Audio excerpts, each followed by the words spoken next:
সারা বিশ্ব দেখেছেন যে উদ্দেশ্য প্রণোদিতভাবে ওনার সাথে কিরকম আচরণ করেছেন। বাদী ক্ষুব্ধ হয়ে আমরা আইনের আশ্রয় নিয়েছি।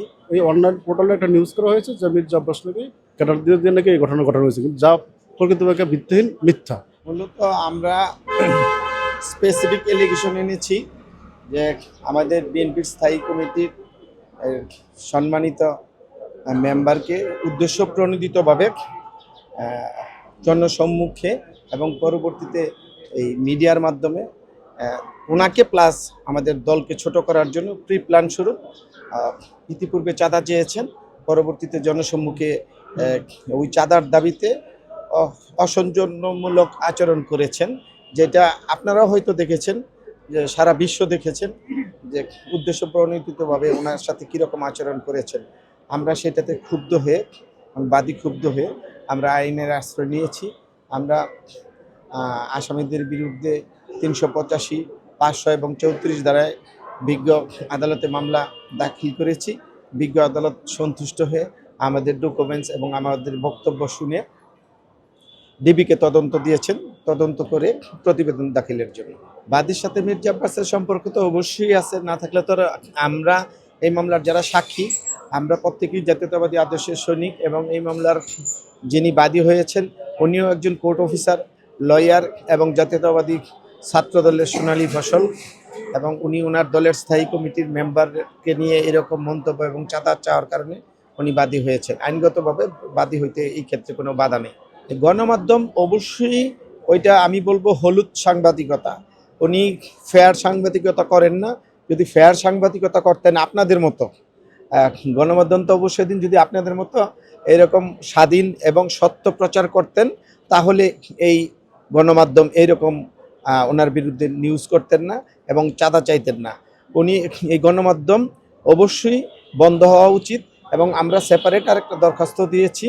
উনি ইউটিউবে ওনার যে নিউজগুলি আছে, বিজ্ঞ আদালত যেহেতু মামলা তদন্ত থাকা অবস্থায় যাতে ওনার ওই আইডি থেকে যেসব নিউজ ইতিমধ্যে ইউটিউবে প্রচার করা হয়েছে বা ইউটিউবে আছে, সেগুলি ডিলিট করে দেওয়ার নির্দেশ প্রদানের জন্য। সব মশার বিরুদ্ধে সুরক্ষা দিতে এলো বসুন্ধরা এক্সট্রিম অ্যারোসল, মশার বিরুদ্ধে এক্সট্রিম সুরক্ষা। নির্বাচন কমিশন কর্তৃক নির্বাচনের তফসিল ঘোষণা করা হয়েছে। তো তফসিল ঘোষণা হওয়ার পরের দিন ইনকলাব মঞ্চের যিনি আহ্বায়ক হাদি সাহেবকে পরিকল্পিতভাবে গুলি করা হয়েছে।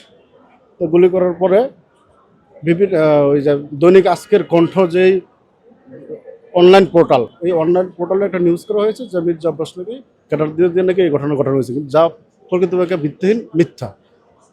হ্যাঁ, এছাড়াও উনি ঢাকা মেডিকেলে যাওয়ার পরে গুপ্ত সংগঠনের কিছু নেতৃবৃন্দ যারা গুপ্ত সংগঠনের সাথে জড়িত, তারা মব করার চেষ্টা করছে। চেষ্টা করার কারণে এবং মিডিয়ায় নিউজ হওয়ার কারণে আমাদের দলের ভাবমূর্তি ক্ষুণ্ণ হয়েছে। এবং ইতিপূর্বে এই ধরনের নিউজ ছড়িয়ে দেওয়ার কথা বলে বিভিন্ন ওনার কাছে চাঁদা দাবি করেছিল।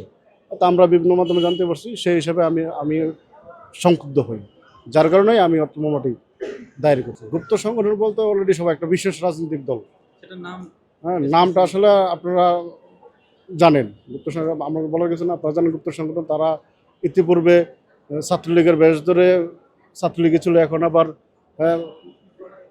অন্য সংগঠন করতেছে। আবার তাদের মধ্যে কিছু লোক বিভিন্ন ফেসবুকে, অনলাইন মিডিয়ায় বিভিন্ন প্রপাগান্ডায় ব্যস্ত, এবং আমাদের দলের ভাবমূর্তি ক্ষুণ্ণ করার জন্যই এই গুপ্ত সংগঠনই কাজ করতেছে। যার কারণে আমরা আমার এই মামলায় কোনো আসামিদের নাম সরাসরি উল্লেখ করি না। আমরা তদন্ত বেরিয়ে আসুক গুপ্ত সংগঠনে কারা জড়িত। এখন আমরা নাম মেনশন করবো, হয়তো আমরা তো জানি না, গুপ্ত তো গুপ্তই। আমরা তদন্তের মাধ্যমে বেরিয়ে আসুক গুপ্ত সংগঠনে কারা জড়িত।